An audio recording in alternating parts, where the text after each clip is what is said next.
de hablar sobre este tema al final del programa. Ya nos acompaña Walter Gutiérrez, defensor del pueblo, a quien damos la bienvenida. Defensor, muy buenas noches, gracias por acompañarnos. ¿Qué tal, Cristian? Buenas noches.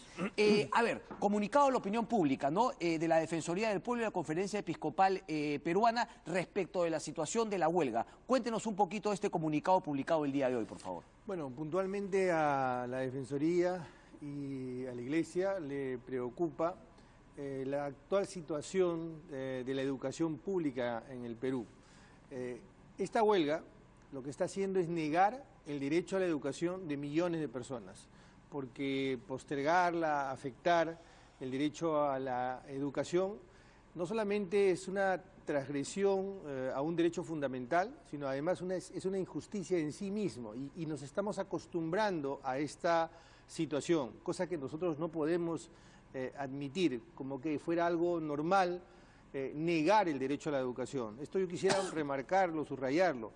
Una huelga prolongada, una huelga larga, afecta directamente a millones de estudiantes. ¿Y a quiénes afecta? Precisamente a quienes están en una situación de mayor vulnerabilidad, porque la gran mayoría de personas que están en la escuela pública pues son personas que no tienen los recursos económicos para poder estar, digamos, en otro tipo de centros educativos. Pero además, el mensaje que se le está dando a la sociedad, como Estado y los propios profesores le están diciendo a la nueva generación, esta es la manera de solucionar conflictos, esta es la forma de solucionar nuestras diferencias, es decir, mediante la violencia y no mediante el diálogo. Lo que pretende este comunicado es llamar la atención sobre estos puntos y pedirle a los profesores y al Ejecutivo que pongan fin de una buena vez a esta huelga. Doctor, digamos, habiendo recorrido todos estos, habiendo transcurrido todos estos días de huelga, y usted, claro, dice finalmente un llamado tanto al Ejecutivo como a los maestros, pero ¿no se animaría a decir en cancha de quién más está la resolución, el final de esta huelga? En manos de ambos, porque no pueden haber huelgas muy prolongadas, no pueden haber huelgas que apelen al uso de la violencia, es decir, que afecten otros derechos, para empezar, el derecho a la educación, a la circulación, a la propiedad, etcétera. No puede ejercerse un derecho violando otros derechos, pero tampoco se puede decir ya no hay diálogo. Siempre hay un espacio para el diálogo. Bueno, ellos han dicho que sí hay diálogo, pero ya no hay negociación, es decir, ya no se va finalmente a cambiar las pautas en las cuales estaban establecidas. Se puede mejorar. ¿Le parece es un error del Ejecutivo? Lo que creo es que siempre hay espacio para el diálogo y sobre todo, mire, la educación en el Perú no es un tema lineal, es un tema más bien complejo. La educación en el norte, la educación en la Sierra Central, la educación en la costa es muy diferente. En la Sierra Central los niños tienen que caminar 1 y hasta 2 horas para llegar a sus escuelas y muchos de ellos tienen problemas de desnutrición y evidentemente lo primero que hacen cuando llegan a la escuela es dormir, es descansar. Entonces la pregunta es, ¿se puede evaluar a un profesor de la misma manera en la costa, en la sierra o en la selva? No podemos renunciar a la meritocracia, no podemos renunciar a la evaluación y a la capacitación permanente, pero tampoco podemos decir no hay diálogo. Esa mirada parapetada en un extremo y en otro es la que nos está conduciendo a esta situación. Y por eso es que nosotros tenemos como Defensoría del Pueblo, y entiendo que la misma idea es la de la Conferencia Episcopal, tenemos que hacer un llamado de atención. El país no se puede acostumbrar a este contravalor. Aquí hay un contravalor, no podemos permitir que esta situación continúe, es la negación del derecho. O sea, es responsabilidad de ambas partes finalmente, llegar a un acuerdo. Y también de nosotros, Nadie puede ponerse de perfil en una situación como esta. Estamos negando el derecho a la educación de millones de jóvenes y le estamos dando una señal, estamos garantizando que en el futuro se van a resolver los conflictos con violencia. Correcto, es que también, digamos, ha habido un cambio en la percepción de la gente, porque inicialmente todo el mundo estaba a favor de los maestros, es un reclamo legítimo, se ha abandonado la educación, pero luego, tras la reunión de la semana pasada, en la cual efectivamente se estuvo a punto de solucionar la huelga, pero se vio que el señor Castillo, por ahí, insistía con algunas cosas que nada tenían que ver con el tema de los maestros. Es cierto, el tema de la evaluación tendría que ser mucho más clara de parte del Ministerio de Educación. ¿Bajo qué medidas? Pero hay un poquito que la situación, la población ha cambiado un poco y dice, bueno, ok, estos profesores ya cruzaron una línea y ahora están un poquito más con el Ejecutivo, pero como usted dice, sobre todo por los alumnos. Pero quiero poner un ejemplo. En Arequipa usted advierte un liderazgo de la gobernadora, sí, que ha logrado que el 90 y tantos % asista, que ha señalado que tiene que seguir la evaluación, que ha señalado que no se puede jugar con la educación de los niños, pero también ha dicho que la evaluación tiene que monitorearse, tiene que verse. Más gobernadores deberían seguir ese paso y empaparse más del tema. Pero el Ejecutivo tampoco puede decir este tema no es mío, porque ¿cuál es el principal problema en este momento en el país? Hay 2.700.000, la cifra no la he dado yo, la cifra la ha dado la ministra de Educación. Sí. Si hay 2.700.000 estudiantes, ese es el principal problema del país y tenemos que solucionarlo en este momento. A propósito, la Defensoría acaba de lanzar una campaña a propósito del comunicado, que lo estamos denominando Reiniciemos las clases ya. El hashtag Reiniciemos las clases ya. Queremos demostrar que hay miles o cientos de miles de ciudadanos que estamos a favor de que se reinicien las clases. Sí. Y este es un llamado de atención a los profesores, pero también al Ejecutivo. Correcto. Yo le quería preguntar otra cosa respecto de la huelga. Por ejemplo, el día de hoy, porque se ve que los profesores que se han quedado en Lima, de alguna manera me da la percepción, ¿no? Usted me dirá qué es lo que a usted le parece, empiezan a querer radicalizar un poco para no perder esa ventana de visibilidad que han tenido en los últimos tiempos. Por lo tanto, van a bloquear la carretera el día de ayer Panamericana Sur Norte y también la carretera central. Hoy deciden cambiar un poco por la Plaza San Martín y ir también a zonas donde no habían estado antes, Miraflores, San Isidro, la Avenida Arequipa, etcétera. ¿Cuál es el límite entre el derecho a la manifestación y finalmente el derecho de los otros a la circulación? ¿Qué debería hacer la policía? ¿Le parece bien cómo ha venido reaccionando hasta el momento? Yo lo dije ya con anterioridad y lo repito. Los derechos no son absolutos. El derecho a la huelga es un derecho reconocido, el derecho a la protesta es un derecho reconocido, correcto, pero ese derecho tiene un límite. El derecho a la integridad de las personas, el derecho al trabajo de las personas, porque usted ataja o evita que otra persona llegue a su centro de trabajo, el derecho a la circulación. Entonces los derechos no pueden ejercerse violentando otros derechos. Eso no legitima el derecho, eso lo deslegitima más bien. Entonces bloquear las pistas como han intentado hacer hoy día en la Arequipa, en la Avenida Perituar, más bien deslegitima a los profesores. Por supuesto, no hay ninguna duda, yo en eso soy absolutamente claro. Eso deslegitima cualquier huelga. Peor todavía, porque regreso al principio, peor todavía porque aquí se está negando el derecho a la educación. Se está afectando el derecho a la educación.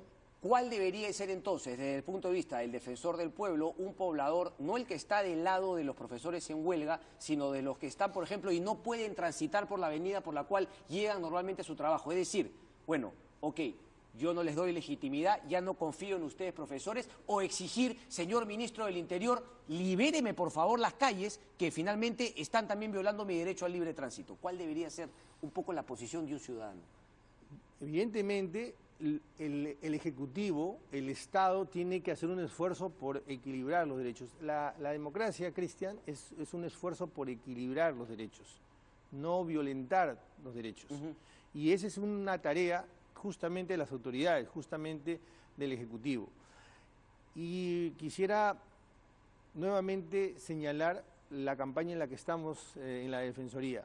Reiniciemos las clases ya. Quisiéramos nosotros que la ciudadanía se manifieste, que los profesores vean que no son 1.000, ni siquiera 100.000, de repente millones de personas que queremos que de una vez las clases se reinicien por ese derecho a la educación que se está viendo afectado en, como digo, millones de estudiantes. Pero digamos, no sería la idea que un ciudadano exija, oye, sáquenme a estas personas, a estos profesores, independientemente si sean profesores, economistas, lo que sea, ciudadanos como nosotros, pero que finalmente también están violentando un derecho que es el libre tránsito? ¿O le parece que finalmente, claro, como usted dice, equilibrar? No entiendo eso, es decir, bueno, los que circulan por acá, circulen por otro lado, ustedes manifiéstense por acá. ¿Cuál es ese punto medio entre esa famosa frase que mis derechos empiezan o terminan los tuyos? Que es un poco es un poco ilusa, ¿no? Porque siempre hay un choque, obviamente, de derechos. Sí, siempre va a haber, en determinadas situaciones siempre va a haber un conflicto y hay que ver cómo se soluciona ese conflicto. Voy a poner un caso extremo. Si está pasando una ambulancia, evidentemente tiene que correrse, tienen que hacerse a un lado. Pero hay derecho de manifestación, hay derecho de protesta, sí hay derecho de protesta, pero, pero eso no puede llegar a un extremo de cerrar completamente las calles. No puede ser eso. ¿Qué le ha parecido la labor del Ministerio del Interior? Claro, en un principio, digamos, hubo críticas respecto de haber acusado de pertenecer al Movadef, no pruebas, haberle dicho, por ejemplo, a la ministra que no se reúna con Pedro Castillo. Esto seguramente ha frenado también algunas negociaciones, pero más allá de eso, si bien han habido algunos detenidos, no ha habido violencia y sobre todo no ha habido ninguna muerte que lamentar, a Dios gracias. ¿Qué le ha parecido? Que lamentar, a Dios gracias. ¿Qué le ha parecido? Porque han habido muchas críticas al ministro Basombrío. Nuestra principal preocupación es que en un momento de negociación el Ministerio del Interior hace señalamientos, hace imputaciones, pero no presenta las pruebas. Y en un momento, como usted bien acaba de señalar, que se estaba negociando, estaba a punto de cerrarse este diálogo, sí. En ese momento es que se deslegitima a una de las partes. Nosotros no sabemos si finalmente eso no es el señor Castillo. Bueno, el problema es ese, ¿no? Que nadie lo sabe finalmente. Bueno, pero el Estado, el Ejecutivo tiene todas las herramientas para demostrárnoslo o no. Pero en cualquier caso, nosotros desde la Defensoría no individualizamos la representación.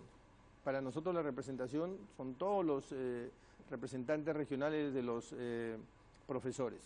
Pero lo que nos interesa, de nuevo, es que se retomen las clases. Eso es lo más importante para la Defensoría. Correcto. Defensor, el tema de Nadine Heredia, yo le quería hacer la pregunta, porque se habló mucho y Nadine Heredia también en un comunicado mostró su malestar con la Defensoría del Pueblo porque ella había presentado una denuncia en la cual ella sentía que era justo recibir el respaldo de la Defensoría por la manera como el fiscal había ido justamente al colegio de sus hijas a buscar información respecto del viaje de las mismas. ¿Cómo fue un poco ese proceso? Bueno, nosotros hicimos la investigación. Okay. Y el propio abogado de la señora Heredia reconoció quien hizo público fue la señora Heredia a través, entiendo, de un tuit.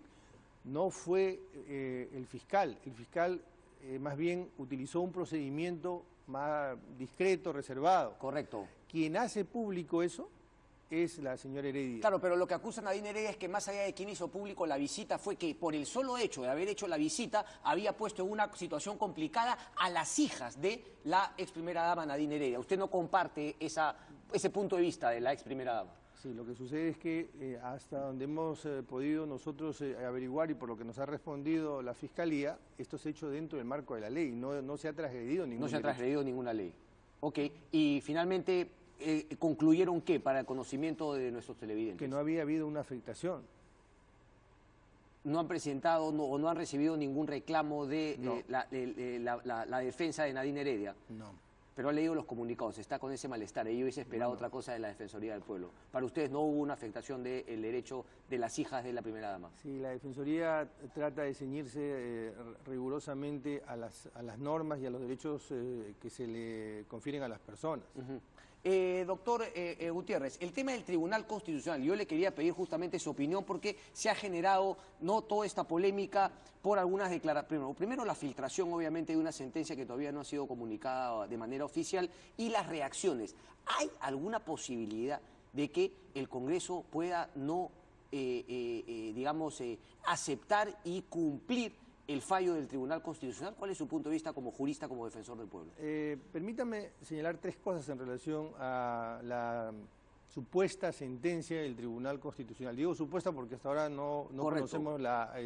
Claro, ya han habido dos comunicados del Tribunal, pero ninguno han dicho cuándo o cómo nos van a dar finalmente la sentencia. Primero final. Expresar una preocupación, porque no es posible que nosotros conozcamos sentencias a través de filtraciones por las redes. Sí. Esto es particularmente preocupante, inquietante, porque estamos hablando del máximo tribunal de justicia constitucional y no es la primera vez Por lo tanto, sí llama la atención y esperaríamos que se inicie una investigación en el Tribunal Constitucional para saber qué... Así lo han anunciado, sí. Y que nos den los resultados de esa investigación. Correcto. En segundo lugar, la norma tiene un propósito, desde luego, legítimo, un propósito encomiable, es decir, evitar el transfugismo. Y en la legislación comparada han habido casos donde el diseño normativo ha transgredido leyes, ha transgredido normas constitucionales. El caso de Español, donde se reguló el transfugismo con la expulsión del congresista. Y el Tribunal Constitucional señaló que esa norma era inconstitucional, el Tribunal Constitucional Español. En Colombia también existe una norma parecida, pero el tribunal no la ha declarado inconstitucional. ¿En dónde está el problema o dónde está la diferencia entre una y otro modelo? Que hasta dónde llega y qué tan taxativa es las imputaciones que se hacen respecto de las conductas. Pareciera que esta norma es demasiado abierta y que no se puede identificar bien cuáles son las conductas y las sanciones son muy severas y se restringen determinados derechos. Y estoy hablando en condicional porque yo no he podido leer la fundamentación de la sentencia. Del tribunal, porque no la conocemos. Por eso estoy hablando un poco a partir de la legislación comparada. De nuevo, la norma tiene un propósito legítimo. Sí. Pero el problema es cómo se ha diseñado y veremos cuál es la fundamentación del Tribunal Constitucional para haberla declarado, por lo menos aparentemente en parte inconstitucional, o por lo menos en una interpretación parece ser inconstitucional. Y en relación a la pregunta puntual, si el Congreso puede o no incumplir una sentencia del Tribunal Constitucional, de ninguna manera puede suceder eso.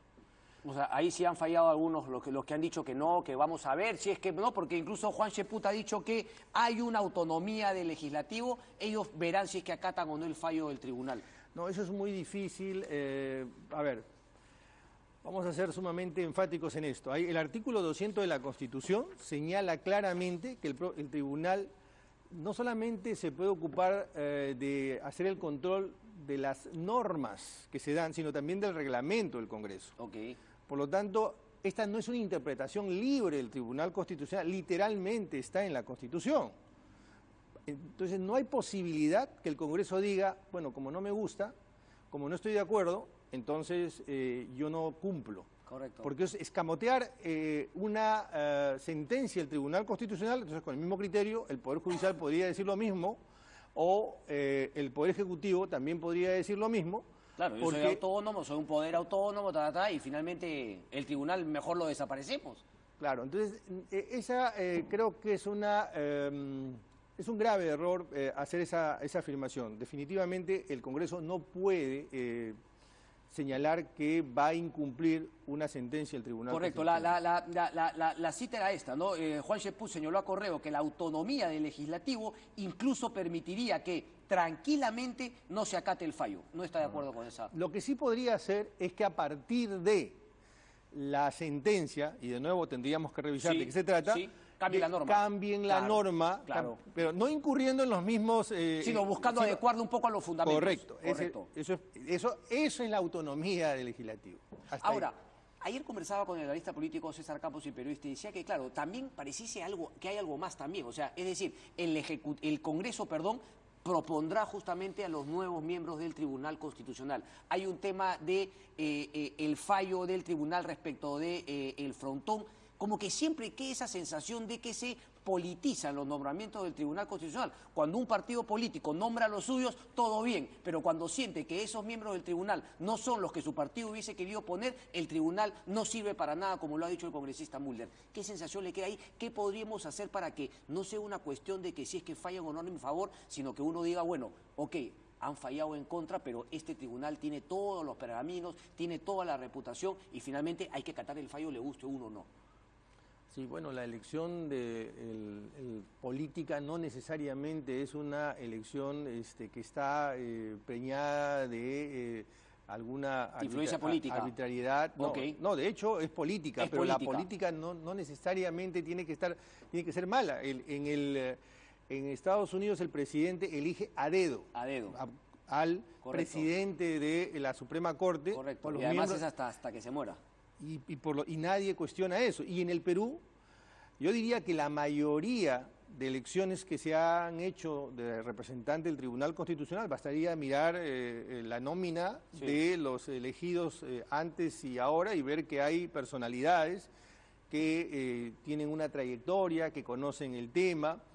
Puede ser que nos guste o no nos guste su sentencia, pero yo diría que si hacemos las sumas y las restas, el Congreso en la mayoría de veces ha elegido gente con cierta trayectoria y que ha hecho un buen papel en el Tribunal Constitucional. Correcto. Solamente para cerrar este tema, porque usted me daba los ejemplos de, bueno, España, claro, pero España, porque aquí el tema era, claro, transfugismo. Primero la definición de transfugismo. Hoy día Rosa María Palacios en el programa que tiene la República hacía la diferenciación. Ella decía, el tribunal ha diferenciado entre transfugismo y disidencia, porque claro, habría que definir qué es exactamente transfugismo. Cuando Miguel Ángel Torres, el congresista, dice que el fujimorismo efectivamente asume la responsabilidad del transfugismo de los años 90, inicios del 2000, era pues una compra, ¿no? Aquí estamos tratando de meter transfugismo lo que por ahí puede ser una legítima disidencia. Es que hace un momento justamente dije eso, sí. Es que estamos hablando de un concepto demasiado abierto. Eso, habría que cerrar Claro, a eso me refería hace un momento,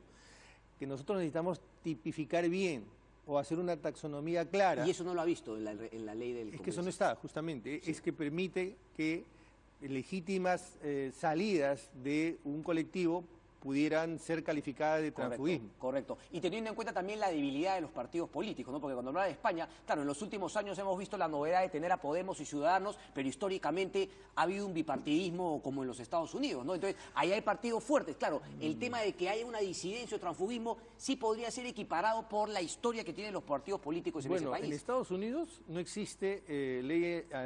ahí sí se pueden cambiar de... No, más bien, en los últimos 40 años... han habido muy pocos cambios. ¿Por qué? Por la fortaleza institucional. Eso. Y cuando alguien quiere ser secretario de Estado, tiene que renunciar. Correcto. En Europa, salvo España, tampoco existe este tipo de normas. De prohibiciones. Claro, no, este tipo de normas porque hay fortaleza institucional. ¿Dónde hay? En América Latina, en Ecuador, en Bolivia, en Colombia, en Perú, en España. Bueno, yo tenía entendido que Winston Churchill incluso cambió también del Partido Conservador al Partido, ¿no? Al Partido Laborista. Pero había una pregunta que me quedaba. ¿No hubiese sido mejor incluir el tema del transfugismo dentro de esa reforma holística integral ¿no? Esa reforma política electoral que se supone que es la que nos prometen en un corto, mediano o largo plazo, aún no lo sabemos? ¿No hubiese sido mejor? Es que ese es el lugar, yo diría, más apropiado. ¿Por qué? Podrían ensayarse muchos mecanismos legales. Me parece que fue Víctor García Toma quien planteó que podría plantearse que los partidos no, comillas, recojan a aquellos que han renunciado a otros partidos para cuando en la próxima oportunidad que van a presentar no estén en determinadas listas. Siempre que estemos hablando de la figura de tránsfuga y no aquel que sale legítimamente. La importancia de definir eso de manera mucho más acotada, ¿verdad? Así es. Doctor Gutiérrez, el gobierno, no solamente el gobierno, el Congreso, todas las instituciones y la lucha contra la corrupción, ¿a usted le parece que estamos haciendo de esta crisis una oportunidad o le parece que más bien, digamos, las principales instituciones del Estado le están corriendo un poco y no están queriendo encarar el tema de la corrupción como podría hacerse, tipo el caso de Brasil? Claro, ellos han sido, digamos, los pioneros de la corrupción, pero me parece que ahí sí se está dando una transformación importante a partir de los descubrimientos de la corrupción. Su lectura del caso. Yo creo que aún nos queda una pequeña pero clara oportunidad de hacer algo importante en esta ola de corrupción que ha venido a propósito del caso Lavallato. Pero lo que estamos haciendo, desafortunadamente, no se revela como un verdadero aprovechamiento de esa oportunidad que se da a propósito de esta crisis de corrupción. Y voy a poner algunos ejemplos para ser puntuales. Más de uno se ha preguntado por qué nos pasó esto. ¿Por qué tenemos 200 años de corrupción? ¿Por qué la corrupción aparece y reaparece? ¿Qué hemos hecho mal?